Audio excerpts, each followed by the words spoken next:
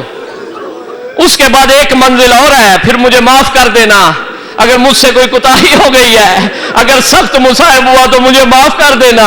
عزادارو، روایت لکھتی ہے کہ زینب نے جب خالی کروا دیا نا روضہ رسول، جب قبر کے پاس بیٹھتی ہے تھوڑی دیر کے لیے چپ بیٹھتی ہے، اس کے بعد اپنی آستینیں چڑھاتی ہے. بی بی چڑھا کے آستینیں دونوں ہاتھ ایسے کر کے قبر کی طرف دیکھ کے کہتی ہے نانا دیکھو، نانا دیکھو، یہ نیلے نشان ہے، یہ کالے نشان ہے، میرے سر سے خون جاری ہے، تیری امت نے عجیب رنگ میں مجھے اجر دیا ہے. اے نانا، اگر پردے کا مسئلہ نہ ہوتا تو میں تجھے اپنی کمر دکھاتی کہ مجھے کتنے تازیانے مارے گئے ہیں. اجرکم اللہ، اجرکم اللہ. اللہ آپ کو کسی اور غم میں نہ رلایا. زادارو، ماتم کیا کرو، ماتم کیا کرو. جب دل بھر جائے نا ماتم کیا کرو، مظلوم کا ماتم کیا کرو. عزادارو، حوصلہ کر لو، سن لو. مجھے پتہ ہے نہیں زیادہ رویا جاتا. اللہ جانے زینب کیسے روتی رہی، سجاد کیسے روتے رہے. ہمارے تے آنسو بھی خشک ہو جاتے ہیں. عزادارو، حوصلے سے سننا، مجھے معاف کر دینا. جن کی بیٹیاں ہیں وہ بھی جانتے ہو، جو اولاد رکھتے ہو وہ بھی جانتے ہو. میں خاص طور پہ اپنی ماؤں کے لیے یہ جملہ پڑھ رہا ہوں کہ بیٹی کو کوئی تکلیف ہو نا، سفر میں ہو، یہاں پردیش میں رہتے ہو، جب پاکستان جاتے ہو یا ہندوستان یا کسی اپنے ملک میں جاتے ہو، تو خدا نہ کرے کوئی کہاں مصیبت آ جائے، مشکل آ جائے، تو بچیاں جو ہوتی ہیں راستے میں بتاتی نہیں ہیں کسی کو، بھائی کو نہیں بتاتی، زیادہ اشارہ کر کے گزر جاتی ہیں، باپ کو نہیں بتاتی اور کسی کو نہیں بتاتی. جب دیکھتی ہیں اپنی ماں کو